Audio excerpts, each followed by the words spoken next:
So just like on any other streaming service like Netflix or Amazon Prime, they have something where they have seasons, right? I mean, the first part is that they have seasons and then they kind of seduce you into watching each and every episode, and that, of course, is how we have our life of binge watching. But they also have season 1, season 2. Now, even on this show, I'm making this into seasons. Not that I'll go off and then come on. No. I would never do that to you. I'm talking about a certain kind of season and a certain kind of show.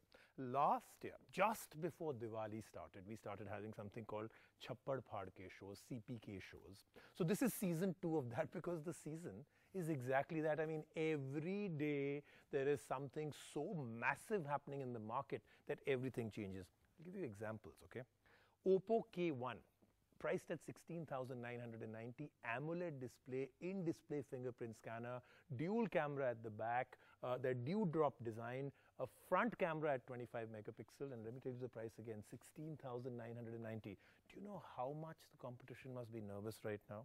Then the Honor View 20. Once again, the super flagship. We'll talk about this, but this is the promised land where I spoke to you about its optics and especially its video and some of the other add-ons. And then we have this massive shootout. My prediction came out absolutely right. With Samsung entering the online market and being aggressive, the other online biggies have to get nervous.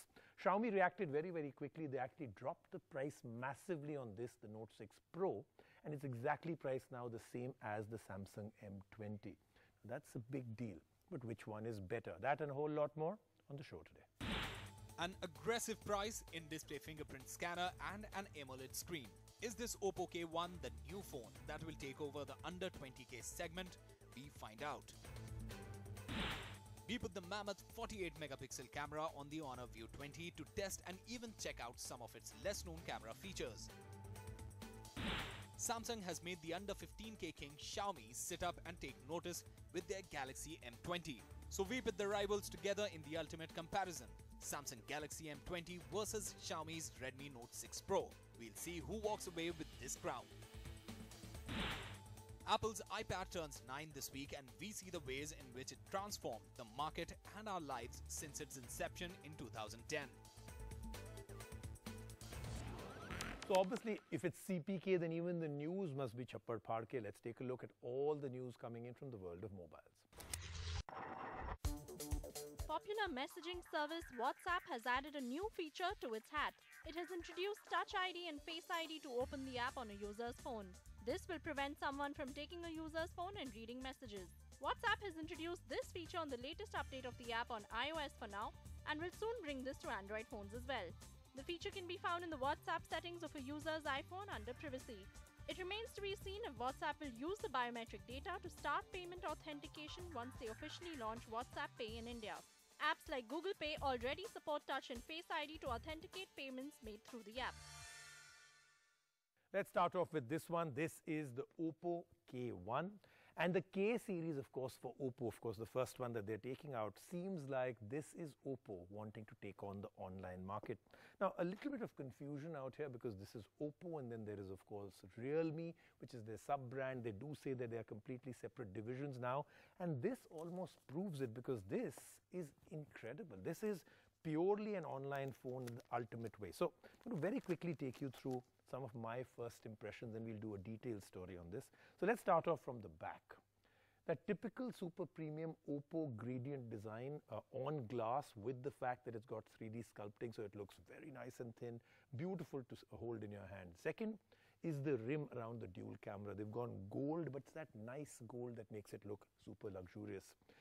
Then comes, I think, the parts that will absolutely fry your brain. The first one is in-display fingerprint scanner. Now, you know, that's a very big deal at the price point that they have at 16,990. In-display fingerprint scanner, nothing comes close to that. The second one that I think is absolutely mind-blowing is an AMOLED display. Now, remember, LED, LCD, and all the others that you have do not compare to AMOLED. AMOLED is in the realm and in the category and space of 40, 50, 60,000 rupees. They put it in a 16,000 rupee phone. Then, of course, the notch, the 25 megapixel front camera. So this is Oppo really going big. And I think this is their first true gauntlet thrown into the online market. This is our review. an in-display fingerprint sensor, a camera that can shape your body, a massive 6.4-inch AMOLED screen, and all this under 20,000 rupees. Oppo's new K1 promises a lot at an aggressive price. Does it deliver? Let's find out. We have the Astral Blue color with us for review, and on first look, it impresses us quite a bit. The gradient design gives it a touch of elegance, and the pop of color is guaranteed to appeal to millennials. There is an in-display fingerprint scanner, a first in this price category, which performs well. The phone comes with a water drop notch and is easy on the eyes.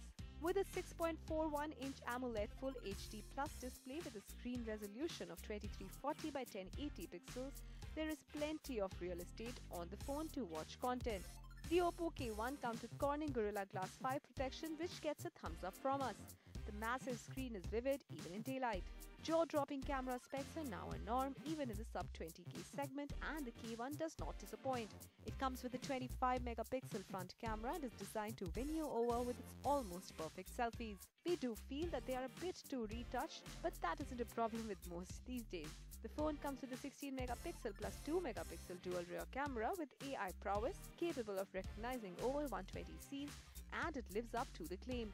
The images were vivid and detailed. The Oppo K1 comes with a 3600 mAh battery, which is now a norm at this price point. The phone runs on the Android 8.1 Oreo topped with Color OS 5.2, and there isn't much bloatware. Powering the Oppo K1 is Qualcomm Snapdragon 660 octa-core processor, and the phone has 4GB RAM and 64GB ROM, which is expandable to 256GB. Multitasking and browsing was a breeze, and we didn't experience any lag. The Oppo K1 is priced at 16,990 rupees for the 4GB RAM variant, and that is aggressive to say the least. So whom is the phone targeted at? Well, when you talk about the pricing, Oppo K1 comes in a very competitive price range and with power pack features. With its main USP as in-display fingerprint sensor, AMOLED display, with a very competitive RAM and ROM that is 4GB, 64GB, 25-megapixel camera. All these features comes in a very competitive price range. That itself separates this product from all the other products that is currently available in the market. We do not segregate our target audience like that. We have like different products for different set of people. We have products for all kind of consumer, young people, everybody. People who love innovation, people who love beauty, people who love all these things. Oppo has always been there for these people. When you count the features being doled out to the user, it may be easy to assume that the Oppo K1 falls in a higher price bracket. By offering an in-display fingerprint scanner, an AMOLED screen, and some powerful AI specs under 20K, it is evident that Oppo is trying to make competition quake in the booths, and the phone itself makes for a good buy in the sub-20,000 segment. Now here's a story I've been wanting to bring to you for a very long time. Ever since we've been trying out this phone, the Honor View 20, you already know my views on the Honor View, that it is a great phone at the price point, and it's a true upmarket move for Honor. But it's the two things that I really want to bring to you. One is the picture taking ability, the optics, and TOF, time of flight.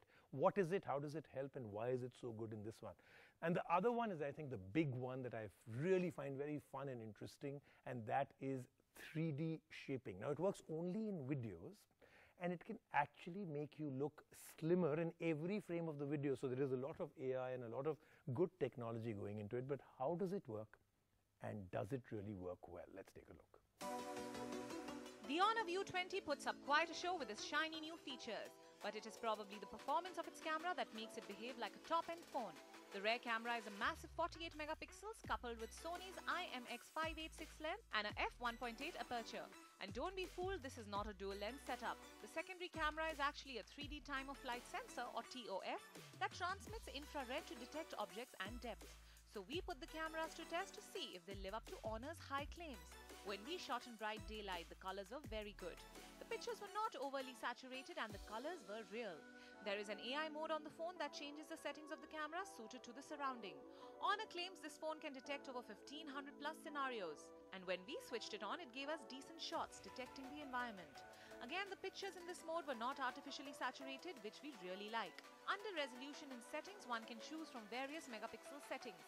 Choosing the star of Honor's show, the 48 megapixel resolution, the detailing was brilliant. An aeroplane in this shot was only visible once we zoomed into the image. But to test the real power of a 48 megapixel camera, click some shots of a flower.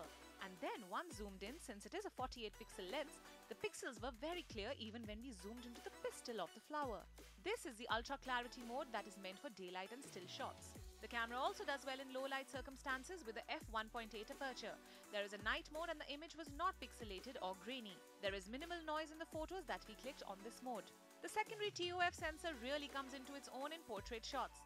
The depth in the images is courtesy this sensor that can detect depth along with the high-end Kirin 980 chipset that the phone sports. The portrait shots were sharp with clear edges around the subject. The 3D TOF sensor is also useful in 3D motion control gaming and also in a unique feature that the camera's video mode comes with, which is this 3D shaping.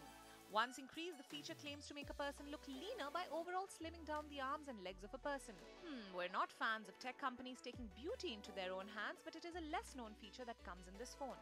There is AI in video as well now, which can give videos like this in the AI color mode. This was one of the highlight features in Huawei's flagship, the Mate 20 Pro launched last year. The Honor View 20 has a 960 FPS super slow motion mode as well. It works well and the result was, well, splash-worthy. The front camera is 25 megapixels and gave us good selfies with AI, and even in low light the selfies were very impressive. But after that 48 megapixel lens on the rear, there's not much to write home about here. All in all, the Honor View 20 does offer a great view through its massive 48 megapixel Sony lens. There's a lot to dig into as well, and photo enthusiasts will have a good time exploring all features and modes of this phone. At 37,999 rupees, almost half of that of the Huawei Mate 20 Pro or the Google Pixel 3, the Honor View 20 rear camera can hold its own and on occasion even challenge the two, which makes its camera capabilities all the more impressive. And now for the big shootout, the big battle. And this battle, I think, is playing out as we speak in the online market. Samsung off with a big bang. They've got an incredible response on the M10 and M20, obviously making online competitors very nervous. Xiaomi reacted. They dropped the prices dramatically on the 6 Pro. And what we're going to do as a comparison is the two phones that are equally priced. There is a slightly cheaper variant, but the real battle starts off when you're doing an equal comparison at price. Both almost the same price at just under 10,000 rupees. The 6 Pro versus the Samsung M20. This is getting very interesting. Samsung has waited with bated breath before launching and jumping onto the affordable online bandwagon. And they have done this with two very promising phones, the Samsung Galaxy M10 and the M20. The Galaxy M20 starts at 10,990 rupees, which made the industry gasp and even made the king of the mid-segment range phones, Xiaomi, sit up, take notice and even slash prices. Xiaomi's Redmi 6 series has cut down prices by 2,500 rupees. And here we pit two of the best. The new star in Samsung's Galaxy, the M20 with the under 15K Pro, the Redmi Note 6 Pro. Does the M20 manage to usurp the throne from Redmi Note 6 Pro? Let's find out. In terms of design, the two phones are slightly similar. The Galaxy M20 has a polycarbonate chassis while the Redmi Note 6 Pro has a metal build but is lighter. The Samsung Galaxy M20 has a glossy finish at the back that makes it a smudge magnet. Both phones have a similar dual rear vertical camera setup. So on the design front, both phones are very similar. Another aspect they come neck to neck is in their pricing. The M20 costs 10,990 rupees for the 3GB RAM variant, while the Redmi Note 6 Pro, after the slash in prices, now costs 8,999 rupees for the same variant. Even in the 4G RAM variant, there's an approximate 2,000 rupees difference in the two phones. Xiaomi's phone wins this point for being slightly cheaper of the two phones. On the display front, the Samsung Galaxy M20 has a much smaller water drop notch, while the Redmi Note 6 Pro has the long notch, which makes the Samsung display look better in comparison. The screen sizes are similar and they both come with full HD Plus displays. In terms of performance, the Galaxy M20 packs in an Exynos 7904 chipset, while the Redmi Note 6 Pro has Qualcomm Snapdragon 636. Both phones have Android 8.1 Oreo but with different skins. The Samsung Galaxy M20 comes with the Experience 9.5 UI, while the Redmi Note 6 Pro has the MIUI 10 skin. The Samsung interface is neater, but both come with some preloaded apps. Which phone will really last and go that extra mile? Well, the Galaxy M20 wins on this front with a massive 5000 mAh battery compared to the 4000 mAh battery on the Redmi Note 6 Pro. The Samsung phone will last almost 2 days of comfortable use and even comes with a fast charge feature. Now this battle comes down to the optics, and when we put the two dual rear cameras to test, we found the day shots to be with more real colors on the Redmi Note 6 Pro. Samsung M20 gave good shots as well, but the colors were a little more saturated in comparison. When zoomed in, the Redmi Note 6 Pro did not pixelate the images, and the results were impressive. The Redmi Note 6 Pro has a 12 and 5 megapixel lens, while the M20 has a 13 and 5 megapixel lens. Depth in the shots was good on both phones and did not look artificial. In terms of the front camera, what is one of Redmi's highlight feature, it comes with a dual front camera with 20 and 2 megapixel lens. The Samsung M20 has a 8 megapixel lens. The Note 6 Pro gave very good depth and color reproduction was spot on as well. So does Samsung's latest phone manage to take the throne from Xiaomi? Well, Samsung has really shaken things up in this segment with the Galaxy M20 and has even caused Xiaomi to cut down their prices. But the Redmi Note 6 Pro is a powerful day-to-day phone and wins on the camera front. The Samsung Galaxy M20 puts up a tough fight with a good modern design and battery life with this phone. We can truly say Samsung has arrived, and how in this segment. We'll take a quick break right now on the Sale Guru Show. Lots more. I can't show it to you right now, but this table is absolutely full.